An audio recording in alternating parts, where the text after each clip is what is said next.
It's the Rob Carson Show. Are you ready to be podsmacked?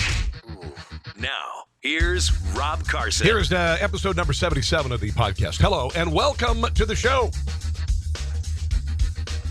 Want to thank Red Maryland for not only featuring my podcast. I had a wonderful podcast with them last night. They interviewed me. I felt like a rock star. But Red Maryland, a terrific blog, and they're getting the word out about the podcast in the state of Maryland. Also, they're getting the word out to a lot of people who are members of conservative and libertarian-leaning groups in the state, and the Hogan, Larry Hogan office and campaign as well. Had a chance to visit with the head of the GOP in Maryland yesterday, and they've invited me to the convention. I'm going to try and make it up there. It is April the 29th, the weekend of April the 29th. And maybe do some broadcasting from there, from some Facebook Live from there. But anyway, I want to thank Red Maryland for all their help. Also, you can check out our swag line. A friend of mine named Sam Cangelosi has put together my slogans with his artwork and a politically incorrect T-shirts, mugs, all sorts of stuff. It's on a website called TeePublic, TeePublic.com. And just look for conservatees. We've got Make Maryland Great Again, Hogan's My Hero, Crab Lives Matter. Then the national stuff, My Kid Is Not a Snowflake, has a snowflake. I got your safe space right here. You can't coexist when some want to kill you. Also, calm down, she lost, he won, get over it. These are really cool designs with politically incorrect and funny slogans on a variety of products. So if you get a chance to check that out, again, it's a TeePublic. Look for conservatees. I want to thank our sponsor of the show, GrassMonstersKC.com, GrassMonstersKC.com. I was talking to Andrew, the owner, the other day. And just real quick before we get into this. I left radio November the 21st, and I've been doing talk on radio stations around the country. And there have been some very rough times, and I'm not saying that I'm in a smooth spot financially right now. I'm hoping that some things will happen. I've got some possibilities of national stuff, but I got a call from Andrew, who owns Grass Monsters KC. He said, Rob, in January, I was down on my last $1,500 in the checking account. That was it. Doors were going to close. It was all over. And he said that because I was talking about him, not only on the radio station I used to work for, but also now on my podcast, business has been out of control, nearly sold out of mowers. He said, I got money in my bank account. People are coming in, they're asking about it, and they're contributing the success of this to you guys who listen to this podcast and listen to me on KCMO. So thank you. They have terrific, terrific mowers. These are commercial. These are also residential. They are built like you wouldn't believe. Dixie Chopper is one of the brands they have. It's American-made. Absolutely incredible. I've got a Silver Eagle in my garage. They have the Excalibur, a commercial mower, the Black Hawk HP, the Z2, which is residential. If you need a rider, I wouldn't choose another mower unless you consider Hustler, which is another mower they sell at Grass Monsters, made in Kansas. These are spectacular. They are the best in the world, all right? Do not go to the big box store, to the big depot or the, whatever, and get one of those mowers that are chained out in front of the building. You're not going to get the service. You're not going to get the quality. Zero turning radius, Dixie Chopper, and Hustler. Go see Grass Monsters KC. They're on Raytown Road in Raytown, okay? And check out GrassMonstersKC.com. And if you don't live in the Kansas City area, there are other areas in the country, including Maryland. You can get Dixie Choppers and Hustlers as well. So they're terrific. GrassMonstersKC.com, GrassMonstersKC.com. Okay, let's talk about the big news of the day. It looks like the Murdochs have decided Bill O'Reilly's 21-year run at Fox News will come to an end. According to sources briefed on the discussions, network executives preparing to announce that he's departing before he returns from his Italian vacation on April the 24th. Now, the big question, who's going to replace him? Saw this on Dredge today, and right now the issues on the table, how they let him say goodbye. Do they let him say goodbye? Do they do the douchey thing that radio does, which is just makes you disappear, or do they allow him to go say goodbye to his audience? I think that the Fox owes him that. Okay? His ratings have ticked up and then dropped. So they need to let him have his say, at least, considering the amount of money that he has made for Fox News and the attention he's gotten for Fox News. And I'm not a big defender of Bill O'Reilly, don't get me wrong. but don't leave the audience hanging. Let him say goodbye. Then they're talking about who's going to replace him. Possible people, Eric Bolling, Dana Perino, Tucker Carlson. Tucker Carlson's kicking butt. So it'll probably be Carlson. We'll see what happens. But Bill O'Reilly apparently is out because of sexual harassment claims. More of them coming forward. And he's going to land something somewhere. This is purely economic. I mean, there's 50 sponsors have dropped from his show. It's purely economic. That's what it's all about. And the ratings have plummeted since then. By the way, he's got a defender. Female Fox News contributors come to his defense after a new accuser came forward to make sexual harassment allegations against him. Deneen Borelli, who made appearances on the O'Reilly Factor a dozen times since 2009, has questioned the timing of the latest allegations against O'Reilly. What does she have to gain? When you are on the O'Reilly Factor, you're in and you're out. When I was with him, I don't know if I like the sound of that, I'd go over my notes, and he'd be going over his, and there's nothing inappropriate. The one time he commented me personally, he admired cross I was wearing, saying he bought one for his daughter that was very similar to mine. Latest accuser came forward this week with attorney Lisa Brown, who is the daughter of Gloria Allred, by the way. Said the woman worked for another network back in 2008, but had a desk near O'Reilly's office. The woman claims O'Reilly would refer to her as hot chocolate because she's an African-American woman. One of my favorite blaxploitation movies of the 70s, I believe, is called Hot Chocolate. This happened in 2008. This, according to Deneen Borelli. I questioned the timing, and I don't know why she isn't revealing her name. It's like a dog pile here. What does she have to gain? That's my question. Well, she's got the millions of dollars to gain and a payoff to shut her up. That's what she's got going for her. Bloom said the latest woman to make allegations against O'Reilly has called in to complain to Fox News. She was afraid if she told him to knock it off, she'd get fired. Now that she's aware this is in the news, she decided to phone in a complaint to the Fox News hotline. This could be an absolute sham. Now, I'm not saying that he has not been a cat at work. I don't know. You pay off 5 women to the tune of $13 million. You know, you got to kind of wonder if there's some sort of behavior going on there. And if you look at the fact that Roger Ailes was given a $40 million parachute to leave for sexual allegations, sexual misconduct, apparently, that Gretchen Carlson was paid $20 million because of it. You got to kind of wonder what sort of atmosphere was being fostered there. But at the same time, here's a woman who hasn't said a peep since 2008, sees money, dollar signs, and approaches Gloria Allred's daughter. So I'm not down with it. I'm not down with it. But apparently he's out. I'm not a huge fan of Bill O'Reilly, never have been. Whatever. He's not my favorite show on Fox. But this latest spate of women coming forward because of the dollar signs has me questioning. And he will land somewhere unless he decides to retire. If I had the amount of money that he had and I was 67 years old, I would not use this microphone again. No, actually, I love what I do. Don't get me wrong. But I certainly would have a lot more vacation time with the amount of money he has.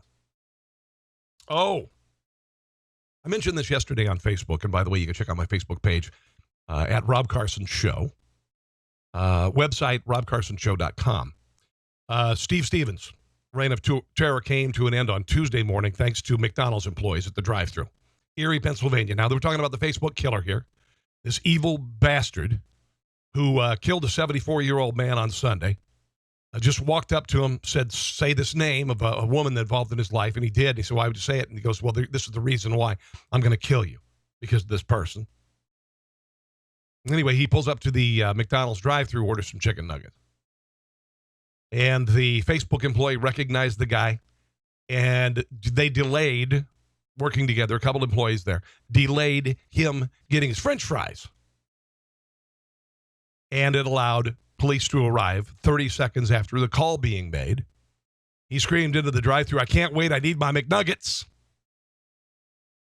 Police arrived, and they knocked him off the road with a precise immobilization technique, a pit maneuver, after a 2-mile chase, and this bastard shot himself in the head.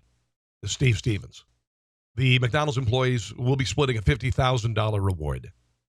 And when I talked about it yesterday, I mean, we make fun of drive-through employees, and I'm not meaning to canonize any of them, but at the same time, we treat them with a lot of disdain. We make them the butt of jokes and all that. But there's a good chance that many of you had a job as a drive-through employee, and that's pretty big as somebody making minimum wage. They're doing the right thing. Don't get me wrong, but commendation to McDonald's employees. And if you be nice to people at the drive-through, get over the fact that at Starbucks they misspell your name. They got a million names to spell. Not a big deal. Corey Ali Muhammad, 39, shot and killed 3 people in Fresno, California, shouted Allahu Akbar before shooting 3 white men. He also is one of the death of a security guard on Easter Sunday. He's a nut. Don't get me wrong. He's a nut. This was not an attack in the name of Allah. All right. This was not a terrorist attack. This was a racist attack. I think that he screamed Allahu Akbar, God is great, in Arabic before being apprehended. I think that was a ruse. Fresno Police Chief Jerry Dyer called the acts unprovoked, based solely on race. They're investigating this as a hate crime. Dyer added that the killings had nothing to do with terrorism, despite of the statement. He's also wanted a connection. Well, I mentioned that earlier. The other murder. So 4 white people killed. It's a hate crime. Does it surprise you with all of the hate being fomented on campuses around the country with regard to supposed white privilege, white supremacy? Steve Bannon, supposedly a white supremacist. Absurd on the face of it. Absurd on the face of it. Hate is not rising in the country with regard to anti-black, anti-Jewish, but it sure seems to be being raised against white people. The victims earlier this week, the 3, were shot seconds apart at 10:45 in a 4-block radius. Just random. And this is the day after the killing of motel security guard Carl Williams. Muhammad posted a status to Facebook stating, "My kill rate increases tremendously on the other side. I say Allahu Akbar." Muhammad was born Corey Taylor, a self-proclaimed rapper who goes by the name Black Jesus. You want to hear a little bit of his rap? Here is Black Jesus talking about white people. You gon' need me, you gon' need me, you gon' need me before I need you. You gon' need me before I need you. It's the truth, I spit the facts from the booth. Know what it do? 5 years out of prison, bouncing back on the scene with the game missing. On a mission for the liberation of my people. Been at it since 95. Hear me, people. Demanding justice for the murders of my black king. Hollow points make a white devil body speak. Okay, so you got your white devil, you got your black power, you've got your murder of black people, which is only really occurring in this country by black people against black people.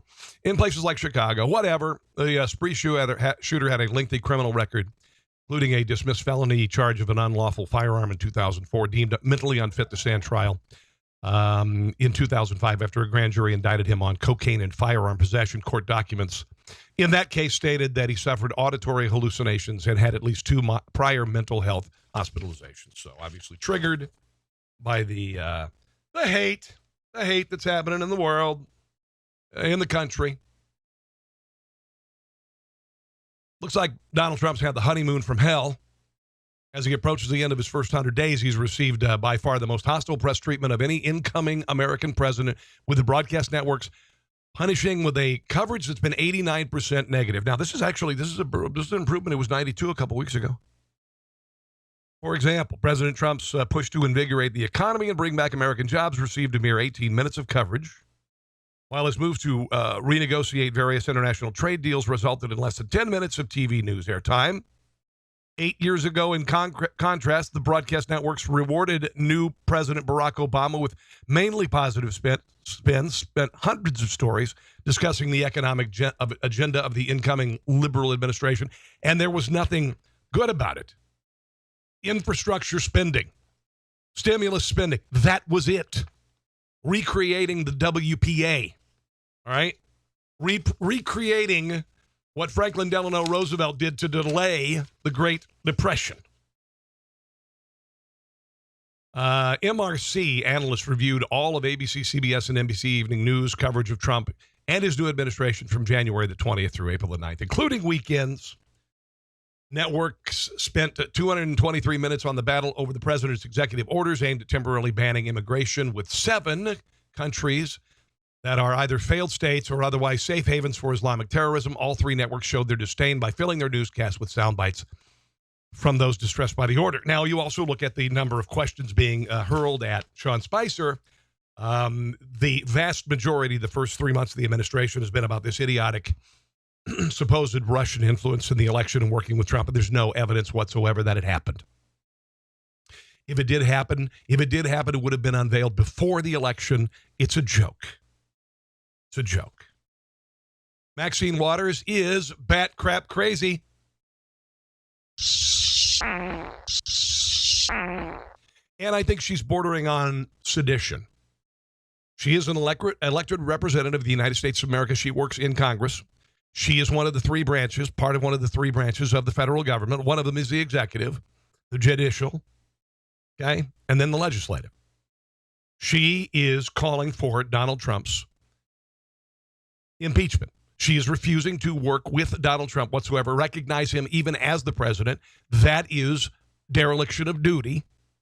Here she is talking to MSNBC host Craig Melvin, saying basically she had never called for Trump's impeachment. Here's a little bit of the bat crap crazy Maxine Waters. Your tweet from this morning. This is the most recent tweet from the Maxine Waters Twitter account. The president is a liar. His actions are contemptible, and I'm going to fight every day until he's impeached. What are the impeachable offenses, Congresswoman? Well, our intelligence agencies have already confirmed that the Russians did hack into the DNC. There's no connection between the Russians and the Trump campaign. It has not been proven. There's nothing there. Nothing there at all. And to many of us who had to have our telephone numbers changed, et cetera. Et cetera. She said et cetera. So the question becomes, was there collusion? Did this president and his campaign and or allies collude with the Russians in doing the hacking? So there's no evidence. She wants the president impeached. There's a question that has been asked. Did he collude? Did the campaign collude? And the answer is no. That doesn't stop her from still raving for his impeachment. And undermining our democracy. We know that Putin hated Hillary, that they worked. No, they loved Hillary, man. They loved her sheer incompetence. That reset button, remember that?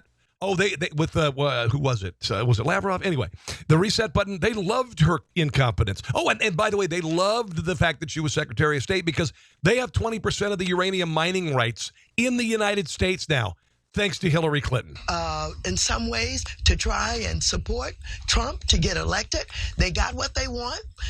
We know that Tillerson, for example, who's never been in government before, who came from Exxon, negotiated a multi-billion-dollar deal with Putin to drill in the Arctic. And so we have enough that's what you do when you're a CEO, you dumb information that leads us to, I think, a credible investigation, right, to find out. Yeah, and there's an investigation, and it has found nothing, you dimwit. Whether or not there was collusion and whether or not an oil deal is involved with. So what? You just started. What about a uranium deal, you dimwit? By saying the question becomes, should we wait to call for impeachment until we have the answers to that? Because you have to prove something. You have to prove something happened. Question? Or some of the questions? I have not called for impeachment. You said I'm going to fight every day until he's impeached. That's what you tweeted. Yeah, but here's what I've said. I've said that we need the information. We need to connect the dots. We need the facts in order to do the impeachment. This woman is dumb as a box of rocks without the rocks. And I'm going to work every day to try and help get those facts and to reveal them to the Republic, to our public, until, of course, impeachment is taking place. She's wasting a lot of people's time with this hate campaign of hers. She started right out of the box saying she wasn't going to work with him. To me, this negates her position as a representative of the United States of America. I think she needs to be removed from office. Oh, by the way, here she is talking about impeachment at this idiotic tax day rally on Saturday. Last Saturday, there was because obviously the American people want to see those tax returns. Non-issue, ginned up, AstroTurf BS, bought and paid for, protests around the country. There's nothing behind them. But here she is actually calling for the impeachment. Here it is, folks. Listen. I don't respect this president. I don't trust this president. So what? He's not working in the best interest of the American people. His motives and his actions are contemptible. Contemptible. They're contemptible. What is that? Does he think about that? He's contemplate? What is that? And I will fight every day, etc. until he is impeached.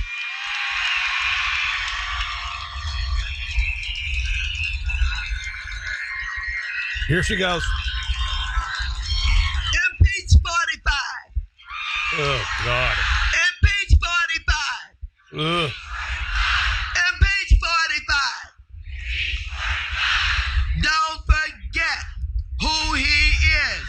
He's shown us what kind of human being he is, and he is not going to change. Ladies and gentlemen, my millennials, stay woke. Oh, boy, there's nothing worse when a 78-year-old woman tries to use contemporary slang. I bet she has trouble staying woke. She's 78 years old. I mean, it was just sitting in one place for a long time. I bet she goes to sleep pretty quickly. Thank you. Go ahead, impeach 45. Unbelievable. Unbelievable. Not going to happen there, sunshine. I hate to tell you this. Wishful thinking. It's all about wishful thinking, to be quite honest. And listen, if you listen to this, Donald Trump wasn't my candidate, but I voted for him because he was saying the things that I needed to hear as a conservative, as a libertarian-leaning conservative. So there's a couple of pieces that I saw the other day, and you see, I think that Donald Trump's doing a great job. I like the fact that 93% of illegals with children have stopped coming across the border. I like the fact that 70% of illegal border crossings have stopped because policy speaks louder than a wall. I like the fact that he's de-assembling the regulatory state in Washington, D.C., especially the EPA. I love it. I love it. We still got a ways to go. Tried on the repeal and replacement of Obamacare. Wasn't enough for those who want it gone. Okay? It wasn't enough for real conservatives. Still working on the tax cuts. All right, but I like what he's doing. I like what he did in Syria. Kicked Assad's ass. Struck the fear of Allah into him. I like what he did with the Moab in Afghanistan. I like the fact that he surrounded himself with great people. I like the fact that he has surrounded himself with people who take the world seriously. Whether that's Rex Tillerson, whether that's Mad Dog Mattis as the head of the Defense Department, he's untying the hands of those who know the world is a dangerous place. And he's scaring people. He's scaring the bad guys around the country. Piece from, this was Politico, I guess, I think it was on Friday. Trump's base turns on him. As Trump's struggles to keep his campaign promises and flirts with political moderation, his most steadfast supporters, from veteran advisors to anti-immigration activists to the volunteers who dropped their jobs to help elect him, are increasingly dismayed by the direction of this presidency. I'm not hearing this. This is more wishful thinking. This is like Maxine Waters. Impeach 45. It's wishful thinking. It's not happening. It's not going to happen. I hate to tell you this. It's not happening. It's not going to happen. Complaints range from Trump's embrace of an interventionist foreign policy to his less hawkish tone on China, to most recently his marginalization on the nationalist chief strategist Steve Bannon. The crux of their disillusionment, interviews with nearly 24 Trump loyalists reveal, is a belief that Trump, the candidate, bears little resemblance to Trump, the president. No, it doesn't. He's doing what we asked him to do. They talked to Tanya Vojic, a fervent Trump supporter who founded one of the first campaign volunteer networks. We expect him to keep his word. She says, right now, he's not keeping it. Earlier this week, Vojic launched a Facebook group called the Concerned support base of President Trump, which quickly drew, are you ready for this? Several dozen signups. Yeah. She also changed the banner on her Facebook page to a picture of Bannon, accompanied by a declaration, Mr. President, I stand with Steve Bannon. Whilst this is not a massive movement, this is wishful thinking. This is hoping that Trump's base will leave him.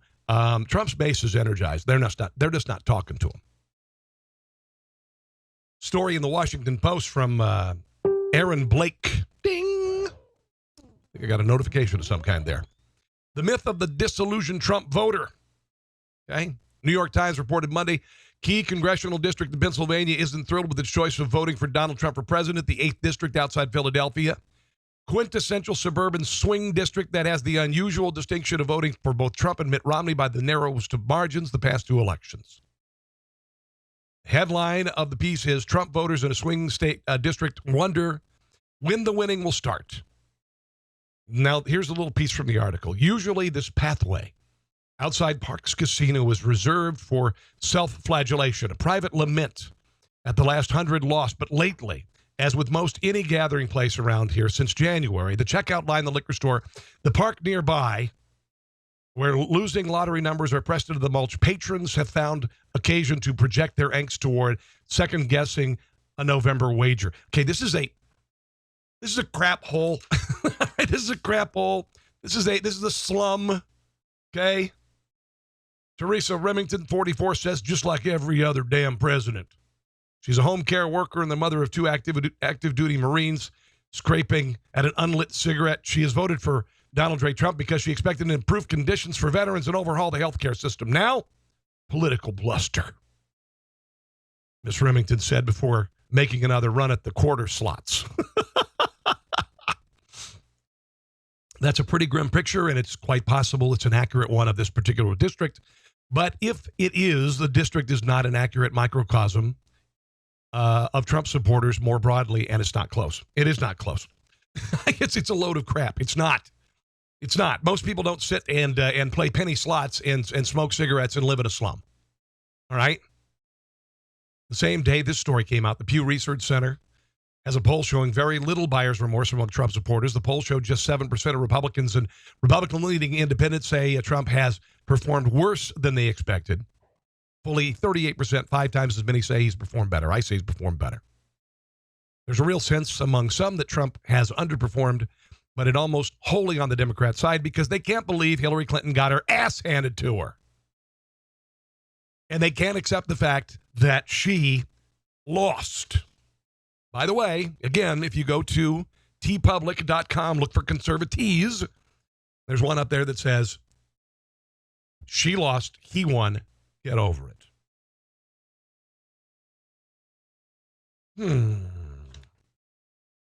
More millennials are conservative than you think.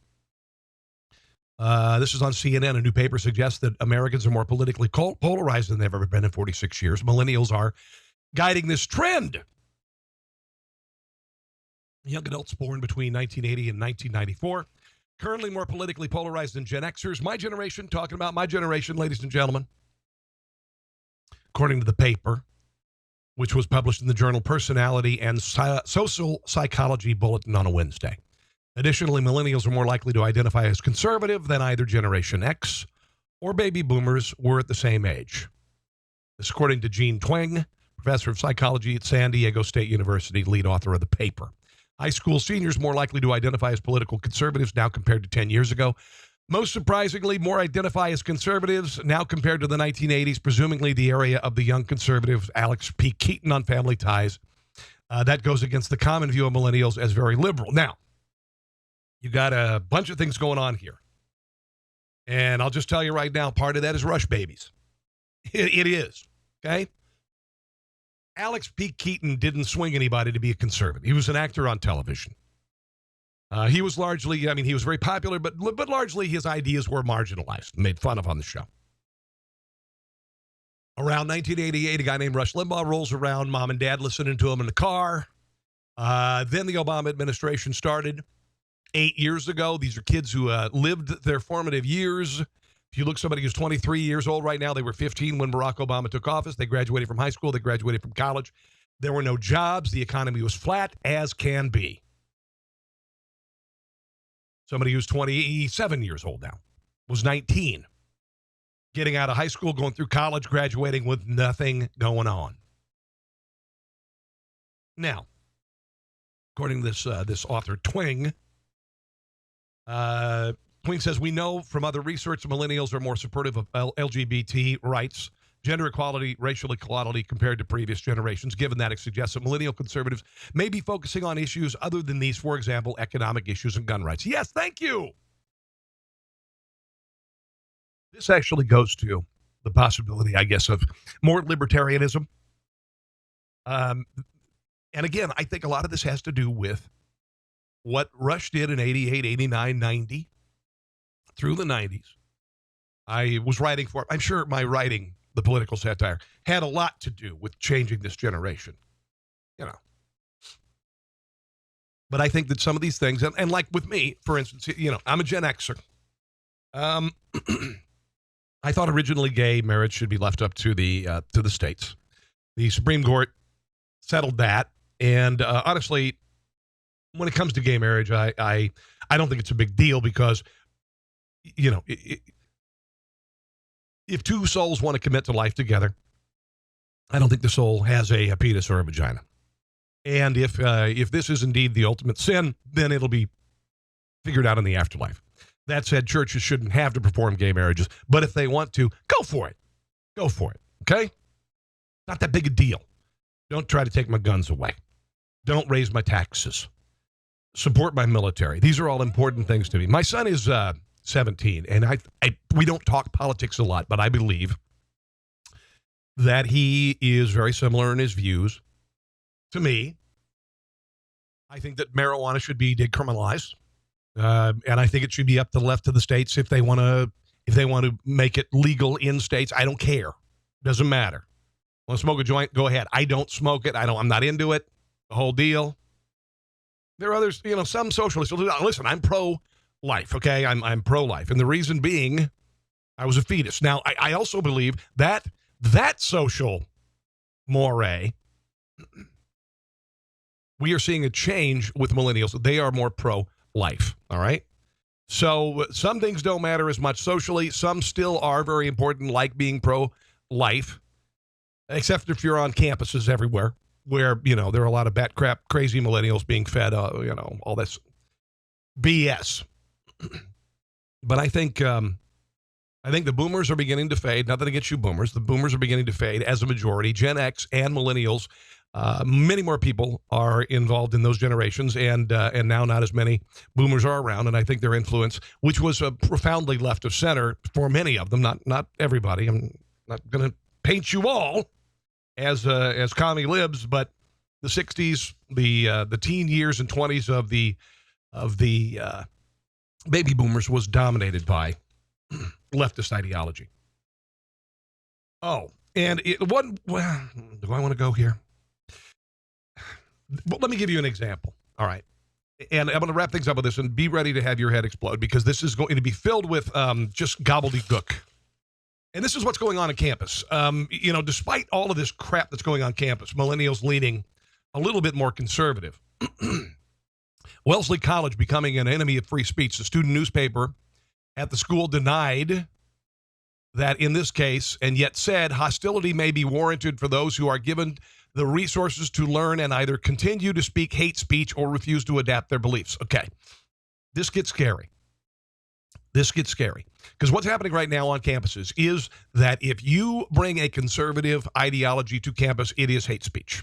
Okay, if you bring a conservative to campus, it is causing people to be threatened, retreating to their safe space.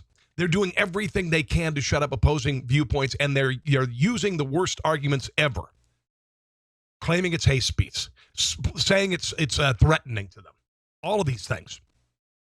They've really, and then outright violence, and then just outright violence against conservative speakers. We saw that with Milo Yiannopoulos. There have been several instances of this. The staff editorial, free speech is not violated at Wellesley, added that if people continue to support racist politicians or pay for speakers that prop up speech that will lead to the harm of others, then it is critical to take the appropriate measures to hold them accountable for their actions. What about F. Donald Trump? What about pigs in a blanket frying like bacon? Is that hate speech? No, but saying that you're pro-life, saying that you're pro-Trump, that's racist, right? That's hate speech. Now, there's this Wellesley News editorial. I'm going to quote from it. Wellesley students are generally correct in their attempts to differentiate what is viable discourse from what is hate speech. Wellesley is certainly not a place for racism, sexism, homophobia, Islamophobia, transphobia, or any other type of discriminatory speech. Shutting down rhetoric that determines the existence and rights of others is not a violation of free speech. It is hate speech. The spirit of free speech is to protect the suppressed, not to protect a free-for-all where anything is acceptable, no matter how hateful or damaging. The editorial also said students at the women's college hail from a, listen to this, variety of diverse backgrounds and come with, quote, previously held biases that are, in part, the products of home environments. Wellesley forces us to both recognize and grow from these beliefs as a mark of a good college education, or should I say, re-education. And this is where it gets really gross. As for students who may not have been given the chance to learn yet, meaning that they have beliefs that differ with these guys, and you will learn the ways of the majority at Wellesley. The paper said they shouldn't get berated for their belief mistakes, but receive corrective education, re-education, folks. Corrective education. But no such latitude is extended to those who have already had the incentive to learn and have not taken the opportunities to do so. Those are the people who didn't get re-educated, and they're the enemy. Unbelievable. One more line from this editorial. There's no defying the problematic opinions need to be addressed in order to stop Wellesley from becoming a place where hate speech and casual discrimination is okay. Some major journalist Jeffrey Goldberg, editor-in-chief of The Atlantic, not exactly a conservative, Byron Tao, congressional and political reporter at Wall Street, say that these opinions are dangerous, meaning this threat by this letter and the agreement on Wellesley College with regard to what they consider hate speech is dangerous, even when liberal writers hear about it. It is a threat. It's a threat to hate or to free speech, folks. You just call it hate speech. And this has been going on for years, right? I mean, when I first got into radio, every other word, you're a racist, you're a racist, you're a racist. The Democrat Party, the last election cycle and most election cycles, they spend time talking about hate speech, this, you're a racist, you're a racist, you're a racist. Donald Trump is a racist. Steve Bannon is a white supremacist. And this has trickled down to campuses, and it's stopping ideas. You cannot have a conservative idea on campus. I hope the tide is being turned. I really, really do. All right. Time for me to get the heck out of here. I hope you've enjoyed this podcast, number 77. Of the Rob Carson Show podcast. Again, want to thank Red Maryland for highlighting and featuring my podcast. Also want to thank just the terrific folks at Grass Monsters KC, Dixie Chopper Mowers, also Hustler Mowers, grassmonsterskc.com, iTunes, okay? In case you didn't know, and maybe you are listening on iTunes right now, it is iTunes, and just look up The Rob Carson Show. And if you would, will you share with others? I'm trying to get to around 20,000 downloads a month. If that's the case, then I can just do this for a living. Okay? I can just do this for a living. It'd be great. So share with others if you will. And again, Facebook, Rob Carson Show. And the website is robcarsonshow.com. Have a glorious rest of your day. God bless you. Thank you for listening, and we'll see you back for number 77 real soon. Thanks for listening to The Rob Carson Show. Friend him on Facebook at Carson Show, on Twitter at Rob Carson, and on Instagram, I think Facebook and Twitter are enough for now. We'll see you soon.